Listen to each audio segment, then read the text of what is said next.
Oui, moi je suis Joël Elias et je suis en poste au lycée Saint-Joseph de Cluny à Nouméa. Et aussi, voilà, j'ai participé à la création du programme. Je crois que c'était en 2020 qu'on a commencé ça. Voilà. Et Raymond Farcy, chargé de mission en maths sciences.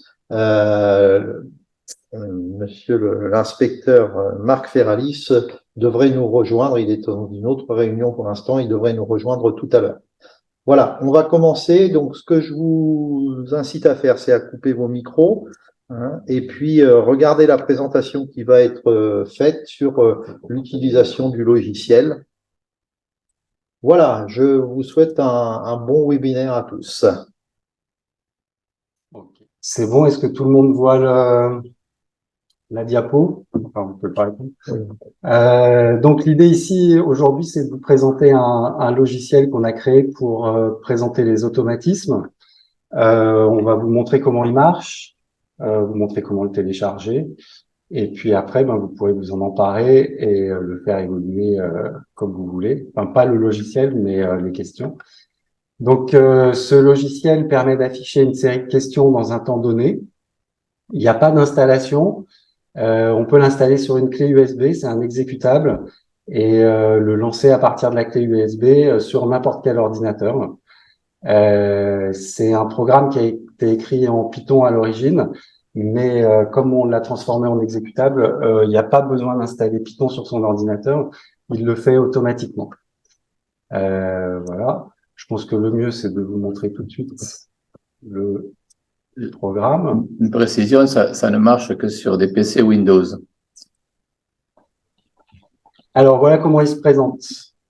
Donc quand on ouvre le programme, je vous montrerai tout à l'heure l'installation et l'ouverture, on arrive sur une page de paramétrage.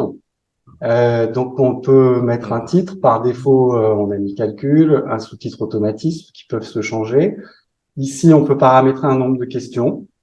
Voilà, 10, 15, 20. On a la temporisation, combien de temps par question. Et ici, automatiquement, se crée tout un tas de questions par thème. Je vous montrerai tout à l'heure comment ça a été créé.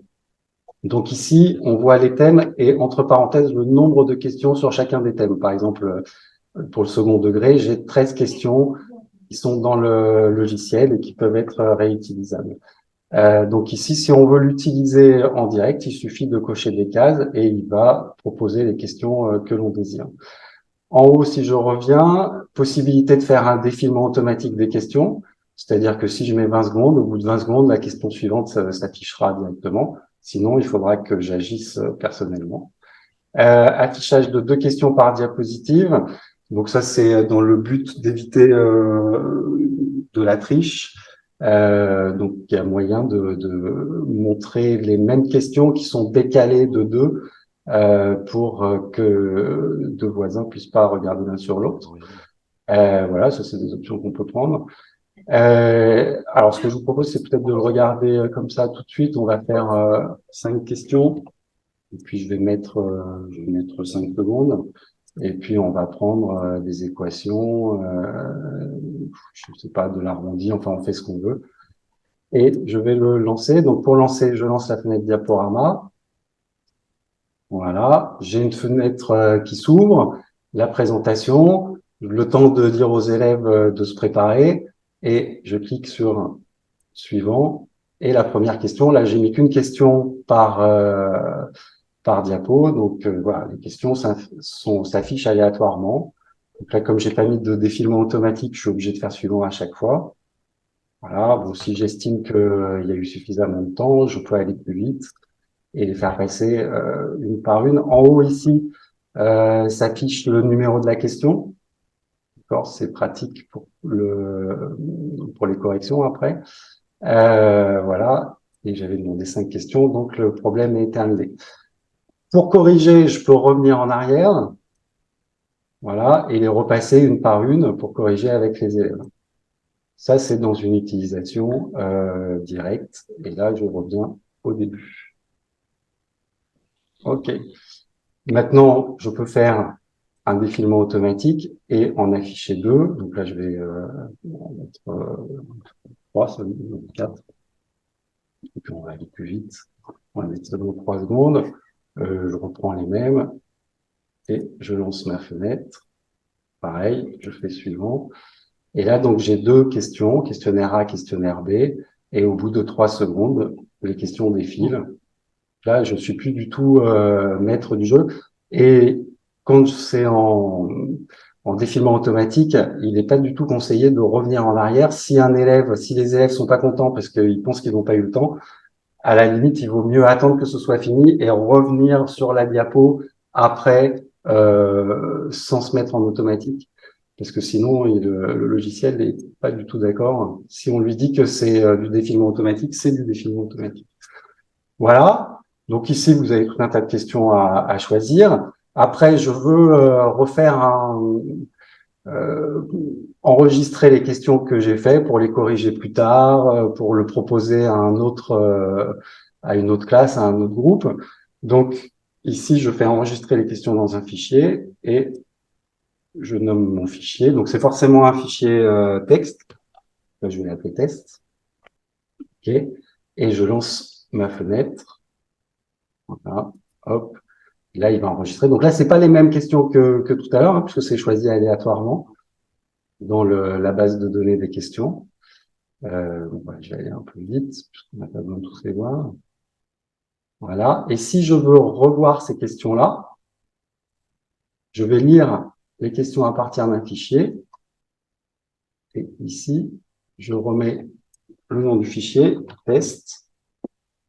Et là, ici, le nombre de questions n'a plus aucune importance. La temporisation a de l'importance. Tout ce qui est ici n'a plus d'importance. C'est le nom du fichier qui est prioritaire. Et là, je peux les faire en défilement automatique, en affichage par 2 questions. C'est comme je veux. Pour les corrections, évidemment, c'est plus évident de les remettre comme ils ont défilé au départ. Et donc là, si je relance ma fenêtre, voilà, je revois exactement les mêmes questions et dans le même ordre. Voilà. Voilà pour l'utilisation que j'appellerais en direct. Direct, ouais. Bon, qui est pas, on s'est donné beaucoup de mal pour faire ça. C'est vrai que c'est pas l'utilisation la plus évidente parce que ça serait vraiment pendant un cours, je veux faire un point particulier, je sais pas sur par exemple les nombres relatifs, les élèves n'ont pas compris. Bon ben vite, je lance quelque chose avec 5-6 questions pour voir si ça marche. Moi, personnellement, je crois que Joel Spy, nous, on l'utilise plus en début de cours Tout à fait. pour faire des automatismes, donc avec des questions qu'on a choisies au préalable. Alors là, je vais vous montrer plus maintenant le dossier. C'est mieux. Enfin, moi, par expérience aussi, je fais pareil. Je débute le cours avec un automatisme et même les élèves sont demandeurs. Par exemple, j'avais oublié, ils m'ont dit, monsieur, on peut pas faire des questions. J'ai dit, oui, allez, on y va. Donc, c'est très bien à l'introduction d'un cours. Alors, des fois, il faut 5 minutes, des fois, il faut un quart d'heure, des fois, on déborde un peu, ça dépend des notions. En tout cas, c'est pas mal, ça permet de revoir pas mal de choses antérieures. Alors ça, là, ce que je vous montre, c'est ce que vous aurez quand vous aurez installé le programme. Donc, il y a un dossier qui s'appelle automatisme. Voilà, comme ça. On rentre dedans. L'exécutable est ici. Donc, c'est grâce à lui que je peux lancer les programmes. Ici, j'ai un dossier qui est alors, tout est très important. Il faut rien enlever, à part dans le dossier question et dans le dossier fichier. Ici, tous ces fichiers sont fondamentaux au fonctionnement du programme. Donc, surtout, ne pas les supprimer. Dans le fichier question, j'ai toutes les questions. Voilà. Alors aujourd'hui, le programme vous est fourni avec exactement 243 questions donc, à faire évoluer. Donc, qui sont classées par thème. Voilà, de la conversion, des chiffres arrondis, des additions, des fonctions du second degré au début, tout un tas de choses. Hein. Bon, la 250, je vais pas tous vous les montrer. Donc ça, c'est le dossier dans lequel on met les questions. Je vous montrerai après comment en créer et les rajouter. Et l'autre dossier important, c'est le dossier fichier. Donc tout à l'heure, j'ai enregistré un fichier que j'ai appelé test, et le voilà, il est ici. Donc on avait déjà fait d'autres essais avant, donc il y a d'autres tests. Si je l'ouvre, je retrouve les 4 questions qui ont été choisies tout à l'heure. Alors moi, et je pense jouer aussi, pour utiliser le logiciel d'automatisme, je me mets dans les questions et je prépare ma séance. Ici, je choisis mes questions et je les copie dans le fichier. Donc, par exemple, je sais pas, je vais prendre cette question qui me plaît bien, je la prends, je la copie et je viens la mettre ici. Voilà, c'est important le point PNG derrière. Donc, je peux en prendre, bon, je vais pas non plus, hein. Voilà, je prends celle-ci. Tac, je copie. Je vais laisser les autres. Vous avez compris le principe. Si je veux ce dossier, ce fichier, je peux l'enregistrer sous un autre nom, le nom d'une classe, je ne sais pas, Bac Pro logistique par exemple, avec la date, on est combien, on est 29, 2809. 28, ok. Voilà, en point .txt, je l'enregistre et demain, tout à l'heure, peu importe, quand j'aurai la classe, j'arrive en cours et ici, dans lire une question, je vais reprendre mon nom, donc c'est Bac Pro Logistique 09 et j'ai dit qu'on était le 28. Oui. Ok. Et ici, je peux mettre la temporisation que je veux. Là, je vais mettre par exemple 15 secondes pour vous montrer que ça, il va se mettre autant que je lui demande. Ici, le nombre de questions n'a aucune importance puisqu'il va venir lire le nombre de questions qu'il y a dans le fichier logistique. Je peux me mettre en défilement automatique, en affichage par 2 questions. Je peux me mettre en défilement automatique. Ça, c'est pareil, hein, je peux laisser cocher ou décocher, ça n'a aucune importance. Il priorise la lecture du fichier qui est ici. Donc, je me lance là. Et voilà, j'ai mes questions. Donc ici, j'ai bien mon chrono de 15 secondes, le temps qui s'écoule.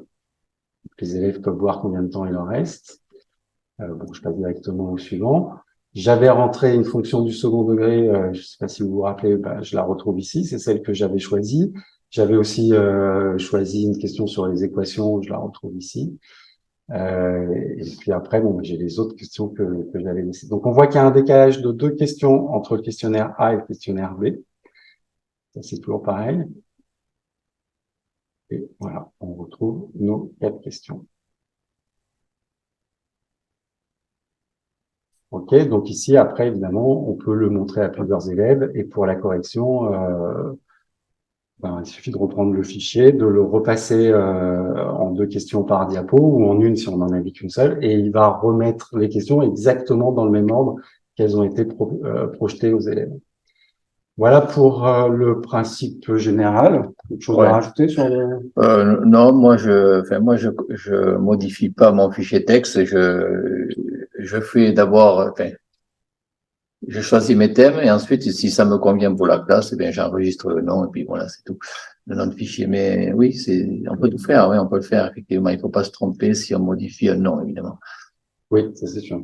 Après, l'avantage aussi, moi j'en ai par exemple, ça fait en effet 2-3 ans qu'on a créé ce programme. Ouais. Donc des fichiers de questions, Oui. j'en ai qui sont répétitifs en début d'année, parce que toujours un peu les mêmes.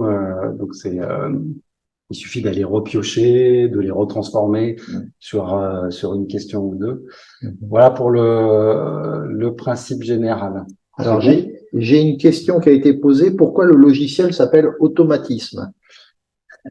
Pas parce que c'est un logiciel d'automatisme, Ouais. de présentation d'automatisme. Voilà. En fait, il faut savoir que dans le programme de mathématiques, il y a une partie qui s'appelle automatisme et il faut permettre aux élèves d'acquérir des compétences mathématiques et d'automatisme. Voilà. C'est bon pour ça? C'est vrai, ça nous a paru naturel, effectivement, de le nommer comme ça. Alors, après, il est évidemment là, toutes les questions que vous avez, elles sont orientées sur le lycée professionnel, évidemment, puisque Ouais. on est prof de lycée professionnel. Donc, il y a énormément de questions pour les CAP, pour les bacs pro, que ce soit seconde, première, terminale. Maintenant, il y en a 243, je crois, je me rappelle plus exactement. Ouais. Sur ce nombre, il y en a beaucoup qui sont réutilisables en collège. Ouais, je dis, ouais. Par exemple, tout ce qui est addition, j'imagine que pour des sixièmes, ça fait bien. Pour du lycée général, il peut y avoir quelques questions, peut-être sur le second degré, sur les logarithmes, sur les dérivés. Après, peu importe votre niveau, en fait, ce programme, on vous le fournit comme ça, avec 250 questions. Vous pouvez les enlever, vous pouvez en rajouter, vous pouvez faire ce que vous voulez. C'est l'idée de ce programme, c'était de créer un outil qui permette de projeter facilement des automatismes et de mutualiser les questions facilement avec le même outil et avec les mêmes principes. Donc après, il suffit de partager ces questions pour pouvoir, si vous êtes en collège, de faire un groupe de collège, de partager, de faire plusieurs questions et de les partager. Ça peut aller très très vite puisque nous, Ouais. c'est ça, en 2-3 ans, on est monté à 250 questions, ce qui couvre quand même l'immense majorité du programme de lycée professionnel, que ce soit en CAP ou en bac pro. Voilà. Alors comment ça s'installe tout ça? Donc Raymond, tu vas fournir un lien. Et donc celui-ci. Non, c'est pas celui-ci. C'est sur Nextcloud, hein? Il est sur Nextcloud. On On vous montrera tout à l'heure le lien. Voilà, vous aurez accès à cette feuille. Tu peux limiter sur le côté là-haut. Là. Fermez encore, monte un peu. Voilà, là, fermez ça. Voilà. Vous aurez accès à cette feuille-là, qui est en fait une feuille qui donne des liens vers à la fois le tutoriel pour la prise en main du logiciel, le logiciel en lui-même, qui est un fichier à décompresser. Ensuite, il y a des dossiers. Enfin, vous aurez accès à tout ce document qui apparaît à l'écran et c'est par ce document que vous accéderez au logiciel. Alors, je vous montre donc ici le premier PowerPoint sur lequel on a démarré. Il est là. Donc, c'est un PowerPoint qu'on a fait qui est un PowerPoint tutoriel où tout est indiqué dedans. On va pas vous le détailler puisqu'on vous le montre directement. Ça, c'est l'endroit où vous allez pouvoir télécharger le programme. Donc, je vous montre. Voilà, vous arrivez ici sur le cloud. Alors, le programme, il est là. C'est automatisme. Là, il est zippé. Donc, on le télécharge. On l'a déjà téléchargé, je ne vais pas le retélécharger. On arrive ici. Il a été téléchargé. Donc, une fois qu'il est téléchargé, c'est un fichier zip. Clic droit, hop, 7zip. Et on l'extrait vers automatisme. C'est pareil, je vais pas le faire puisqu'il a déjà été fait. Donc, en faisant extract, il crée un nouveau fichier ici qui s'appelle automatisme.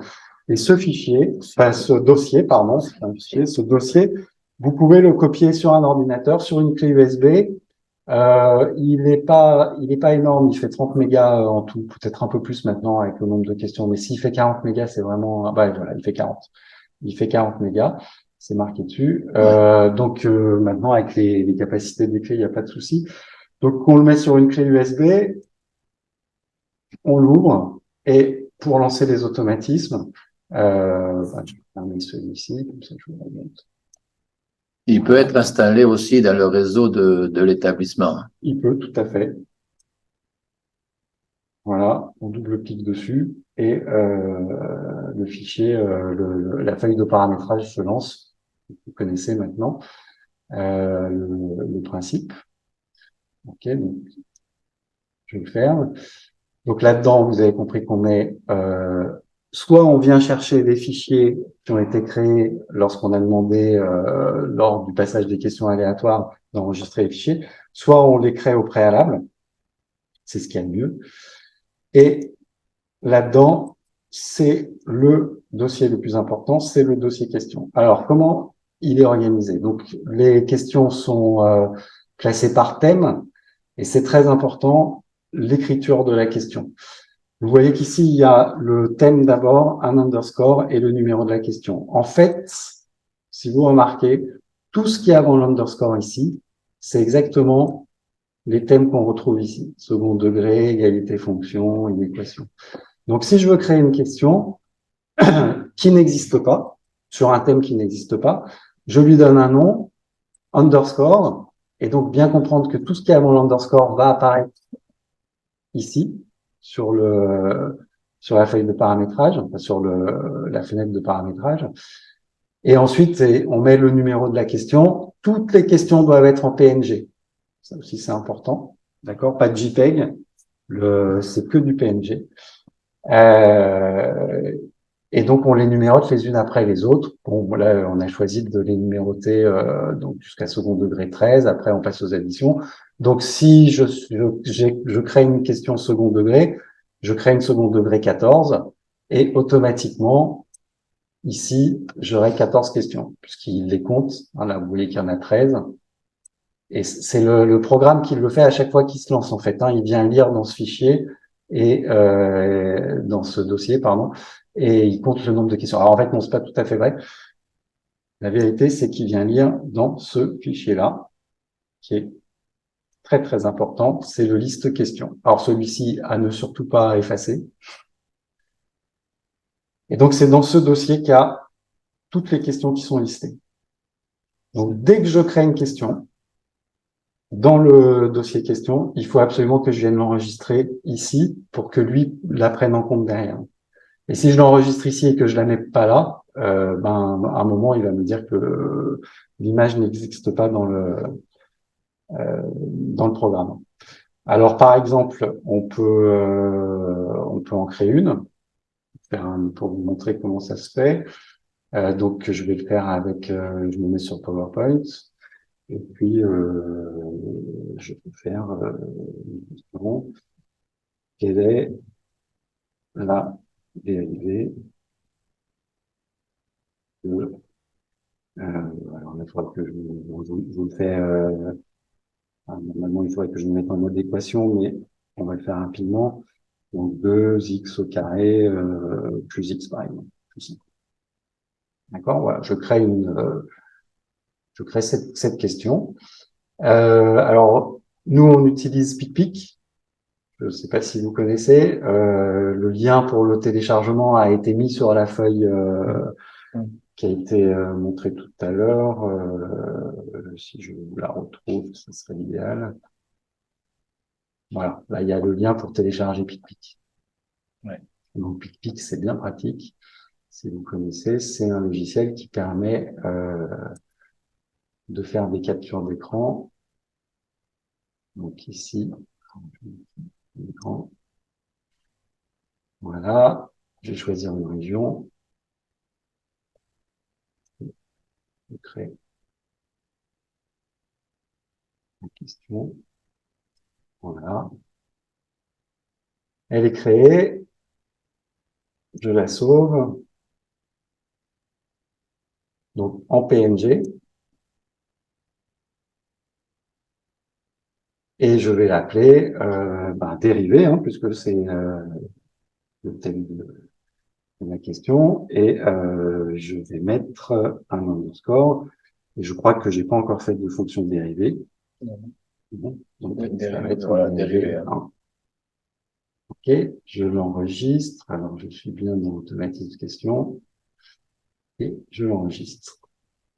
Ok, je retourne dans mon dossier question. Alors, je vais voir si elle est bien. Dérivée 1. Elle est là. Ok. Ouais. Donc ici, j'ouvre ma liste questions. Je viens me mettre. Alors, on a choisi de les mettre par ordre alphabétique. C'est la logique du prof de maths. Mais si vous voulez les mettre les unes après les autres, on peut faire comme vous. Donc ici, je vais m'insérer. Voilà. Et je copie. Donc, dérivé, underscore, 1, j'oublie pas le PNG. Voilà, là, j'enregistre. C'est au format C, faire. SV. Oui, c'est au format CSV. Enregistré. Normalement, il fait pas tout ça. C'est expliqué dans le tutoriel, de toute façon. Voilà. Et là, maintenant, alors, il faut que je relance mon programme, hein, évidemment, pour qu'elle apparaisse. Je me mets dans automatisme. Et elle a dû apparaître. Oui, elle ici. apparaît ici. Voilà, dérivé 1. Donc, je peux l'appeler. Alors là, ici, il faut mettre, évidemment, si je mets 10 questions et que j'ai coché quelque chose où il n'y a qu'une question, il va pas être content. Mais il va vous le dire, hein, il va dire, il n'y a pas suffisamment de questions choisies. Non. Donc, voilà, dérivé, une question, hop. Et je la retrouve ici. Et donc, évidemment, selon le même principe, je peux en créer autant que je veux. Voilà. Vous voyez, c'est quand même assez simple de créer des questions.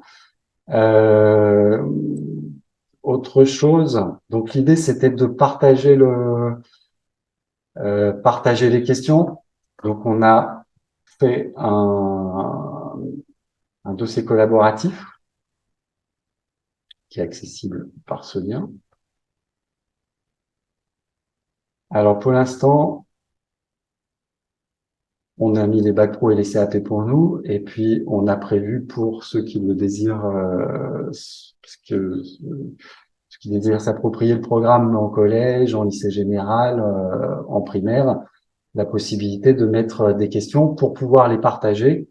N'importe qui a accès à ces dossiers et peut venir chercher des questions. Par exemple, moi j'en ai mis une ici en lycée général. Voilà, une question sur les limites. Donc je peux la télécharger, d'accord, depuis le site. Voilà, elle est là. Et si elle me plaît, eh ben, je la copie et je viens la mettre dans mes questions. Voilà. Je vérifie que, enfin, de toute façon, il va me le dire hein, si j'en ai une qui porte le même nom. Donc limite 1.png, ben voilà. J'oublie pas de la rajouter dans mon fichier liste de questions. Voilà, donc toujours pareil, au bon endroit. J'ai arrêté, bon, c'est bon. Voilà, hop. Et donc c'était limite underscore.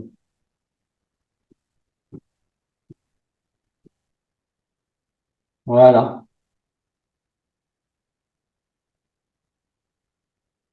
J'enregistre.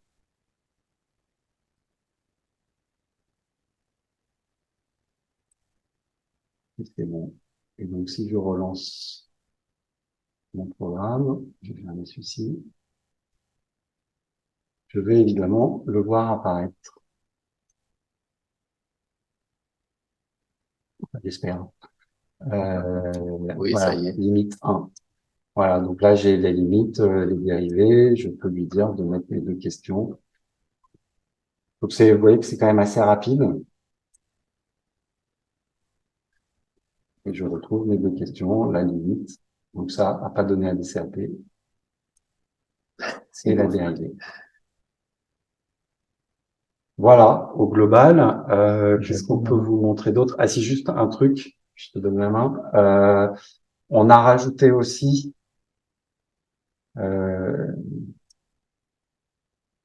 des fichiers Oui, ça c'est important. pour pouvoir faire les notes. Donc on en avait différents. Hein. Joël a mis les siens, moi j'ai mis les miens. Bon, alors moi je vous montre les miens parce que c'est ceux que je connais le mieux. Mais après je vous montrerai ceux de Joël. Voilà, c'est des des fichiers qui permettent de noter les élèves, de les interroger. Donc moi, j'en ai mis 4 par feuille. Donc après, il suffit de les couper. Donc ici, j'ai sur la première feuille des sujets A, voilà, le nom, le prénom, la note, et sur la deuxième feuille, les sujets sur la première feuille, et les sujets B, évidemment, sur la deuxième. Je ne peux pas dessiner la deuxième. Voilà, les sujets B après. Donc en imprimant 2, ça me fait 8 feuilles. Ça c'est plutôt pratique. Et donc, toi, les deux, c'est pareil? Moi, je fais pareil, hein, réponse diapo, par exemple. C'est un fichier Word. Donc, j'ai fait 4 pages et j'imprime 4 pages sur une. Puis voilà. Je obtiens pas la même chose que toi, à peu près. Ah oui, mais toi, t'as fait 4 pages et tu fais impression Ouais. de 4 sur une. De 4 sur une, voilà. Là, c'est présenté comme ça. L'élève choisit A ou B. Et le but, c'est après, c'est vrai, les élèves, ils aiment bien corriger le questionnaire de leurs collègues, donc ils inversent les feuilles. Et on pourrait même imprimer sur des feuilles de couleur aussi, hein, mais bon, là, je trouve qu'imprimer 4 feuilles sur une, ça marche très bien, on coupe et puis voilà. Bon, avec 7 feuilles, je fais toute la classe. Donc là, dans les ressources partagées, donc là, vous avez les questions à partager et puis les fichiers. Voilà, vraiment.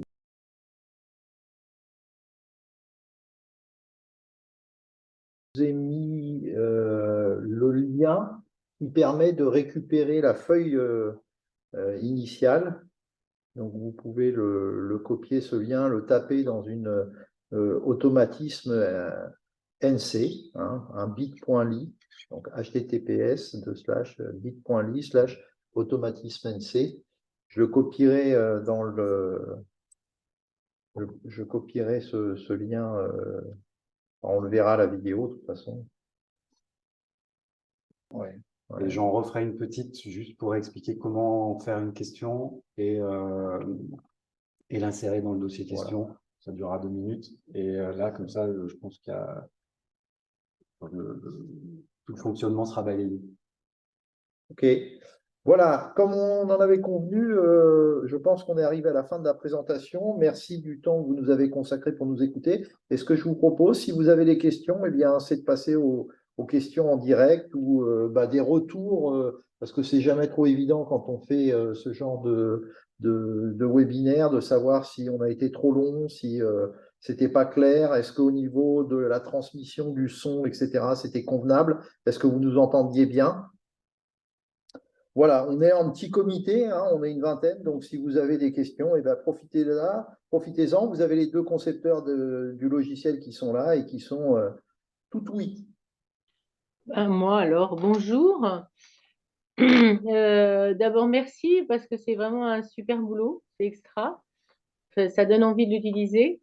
Juste, vous avez dit que vous alliez refaire une petite vidéo YouTube pour montrer comment on crée une question. Je voulais savoir si je pouvais, par exemple, utiliser des automatismes que j'ai déjà en format, je sais pas moi, PowerPoint ou bien Word, pour les insérer directement et comment je dois faire. Alors, la réponse, c'est oui, c'est moi qui réponds parce que je me suis posé la même question que vous cet après-midi en me disant, voilà, comment je pourrais faire si je voulais récupérer les questions. Je l'ai fait. Bon, nous, on n'a pas de lien chez PicPic, on touche rien avec PicPic, mais c'est vraiment un outil qui marche super bien. J'ai repris des questions, je me suis fait une dizaine de questions très, très rapidement. Et en fait, il suffit de faire des images PNG, c'est tout. Donc, vous reprenez vos questions telles que elles étaient déjà existantes et vous les insérez. Il suffit juste de recréer. Peu importe la taille de l'image, ça va rentrer. Bon, j'imagine qu'il ne faut pas mettre un immense texte, mais… Ça, en fait, c'est une question de visibilité, mais le programme est fait pour que peu importe la taille de l'image, il va redimensionner l'image et le faire en sorte qu'elle rentre dans la fenêtre. Alors, c'est vrai que si vous mettez 3 pages de texte, il va redimensionner, mais ça va faire vraiment du tout petit texte. Donc, il faut faire, c'est des automatismes. Donc, de toute façon, normalement, au maximum, il y a, je sais pas, je dirais 3-4 lignes. Mais on a quelques… Moi, j'avais récupéré pour faire des questions des fichiers d'automatisme qui avaient été faits par le vice-rectorat, où il y a quand même un tableau, du texte, des graphiques, et c'est redimensionné et ça tient bien. Hein. Donc en fait, l'idée, c'est de reprendre ces anciennes questions, de les copier avec PicPic ou avec un autre, et de les enregistrer en PNG, et puis de les nommer comme on le veut dans le fichier question, et ils apparaîtront directement dans le programme. Voilà, c'est adapté. Si vous avez trop de texte, hein, il faut pas afficher 2 diapos, vous en affichez qu'une. D'autre part, le programme aussi est fait pour s'adapter à la résolution de l'écran. Oui, ça c'est important, ça marche normalement Ouais. sur toutes les machines Windows, Ouais. peu importe la taille de résolution d'écran. L'histoire de PowerPoint, et c'est justement, moi, au départ, quand j'ai pensé le programme, j'utilisais comme vous PowerPoint. Il y en a d'autres qui utilisaient, je sais pas moi, Impress, je n'en sais rien. Et donc, ce que je voulais, c'était récupérer tout ce travail et en faire une base de données de questions. Et c'est pour ça que je suis parti, j'ai pensé au fichier PNG, des copies d'écran. Voilà, je vous montre juste ce que ça peut donner. Là, j'ai fait un petit document à partir des animaux, des bateaux et des capitales. Et puis, voilà, c'est des choses que vous retrouvez facilement. Voilà, j'ai mis en place les questions. J'ai été chercher des questionnaires qui existaient déjà. Voilà. Et donc, on voit ici les questionnaires qui ont été reposés par rapport à des choses que j'ai été récupérées sur le net. Hein. Donc, voilà, ça réutilise, ça donne un autre aspect. Donc, bien évidemment, c'est ce que je vous expliquais, c'est qu'on peut l'utiliser en mathématiques, mais il peut être utilisé dans n'importe quelle autre matière, puisqu'on peut mettre des quiz qui viennent de n'importe où, quoi. Après, il suffit en fait de vider le dossier question, de vider le fichier Excel CSV de ces questions, et on part d'un logiciel vide. Ouais. Et après, on crée ces questions une par une, et lui, automatiquement, en nommant les questions de façon explicite, il va créer les sous-items directement sur la page de paramétrage. On peut aussi envisager d'avoir plusieurs répertoires avec les questions. Moi, c'est ce que j'ai fait. J'ai gardé les questions mathématiques. Je me suis créé un autre répertoire que j'ai appelé questions bateau, par exemple. Et puis, au moment voulu, je transforme mon question bateau en question et le question en question hold ou un autre nom. Et le logiciel reconnaît tout de suite. En fait, ce qu'il faut, c'est qu'il ait un dossier dans lequel il y ait les questions et qui se nomme question. Alors ça, c'est une technique où moi, comme le programme n'est pas très lourd, j'ai mis j'en ai mis 4, oui, 4 dossiers automatisme. J'ai fait un automatisme seconde, première, terminale et CAP. Ça fait pas tant que ça. Et comme ça, j'ai mes fichiers dans chacun. Et quand je rentre en classe de terminale, j'ouvre mon automatisme. J'ai pas besoin de copier tous mes dossiers questions à l'intérieur. À 40 mégas oui, c'est plus pratique, ça. le dossier, finalement, vu que les clés maintenant font toutes plusieurs gigas, c'est pas très consommateur de ressources. Ouais, je pense que c'est le meilleur système, hein, avoir un dossier par niveau, on va dire. D'autres questions sur le sujet? Cédric? Non, c'était très clair. Enfin, pas de questions particulières. Merci beaucoup. Okay. C'était bien. Bien. D'autres commentaires, d'autres questions, d'autres remarques? C'est parfait. C'est parfait. Voilà. Merci à tous pour votre écoute, votre participation et puis le temps que vous avez consacré. On aura l'occasion sûrement de représenter d'autres outils qui ont été créés par le groupe Mathsciences. Voilà, on vous remercie et on vous souhaite à tous une bonne fin de soirée. Ouais. Merci à tous. Bonsoir. Bonne soirée, à c'était tous. très clair. Bonsoir. Merci. Merci.